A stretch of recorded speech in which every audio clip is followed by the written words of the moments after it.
The man at the center of what some people are calling a bit of a hurricane when it comes to the taxis versus Uber debate. Thank you so much for joining us this morning. Good morning. Okay, so the very interesting latest news now is Uber's commissioned a poll, and you've commissioned a poll to find out how Montrealers feel about this. This is a Léger marketing poll. What did the poll find, and why commission the poll in the first place? Well, last week what we did is we launched an awareness campaign where we asked all our rider and partners to write to their M&As to let them know why they use Uber and how Uber changed their life. And a part of it was also a poll done by Léger Marketing. And what we found out is that more than 75% of the Montrealers support Uber, and they asked also the government to create a new regulatory framework. And this is something that we are asking the government since more than a year. So it's great to see that Montrealers has embraced the same vision as we have. So you talk about this regulatory framework, which is, this is where the controversy begins here. I think a lot of it with Uber, the taxi drivers who paid for their licenses say, well, you know what, we've paid for these licenses, they're doing this. Some people, the transport minister is even saying that UberX, by the way, if you don't know, is the service that's different individual private cars. They're saying they don't pay taxes. First of all, let's talk about that.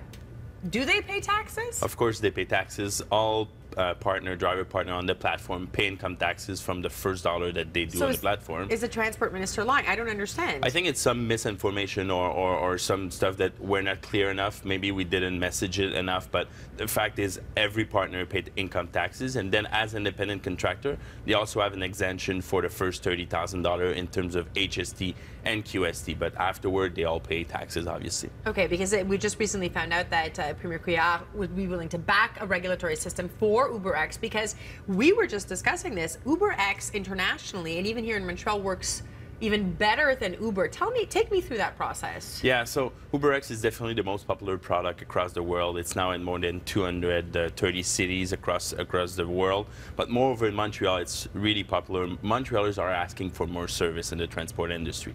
They want to have more alternative to the single occupancy vehicle. This is what they found in UberX. And what we heard this weekend when Premier Couillard said, well, I'm willing to listen and to discuss and find a way to regulate Uber. This is an amazing news for us. It's great to see the government embracing innovation, embracing technology and the sharing economy. So we're really looking forward to work with the government on that. And we do want to talk about this as well. I was in a cab recently, and the driver said to me that UberX cars, if you take them, they're less expensive because they don't pay insurances. So if something happens to you that you're not insured, what are you saying to that? Well, we have a $5 million insurance policy on every UberX ride. In the taxi industry, they have $1 million insurance. This is what is required. We provide a $5 million insurance. So all rides are obviously insured. So I guess in the end, if the poll is suggesting that Montrealers want this, if the government is looking into sort of moving into regulating this more and more, is this battle over between the taxi industry and Uber? Is Uber here to stay no matter what? What do you answer to that? Well, we are here to stay no matter what, for sure. But moreover, what we want to make sure is that Montrealers continue to send emails to their M&As and let them know why they want more choice. I think this is clear. We talked about this morning, still middle of August, traffic jam are crazy, insane.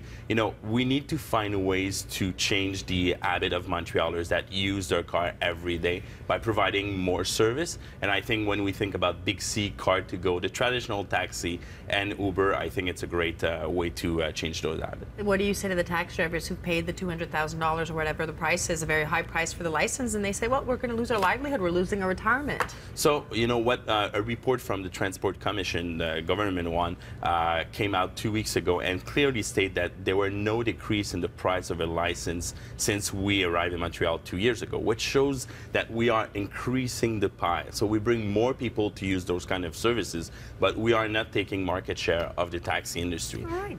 Very interesting. Jean-Nicolas Guillemette, General Manager, Uber Montreal. We could sit here and discuss this. Well, I'm sure we'll have you back very shortly. Thank you again. Thank you.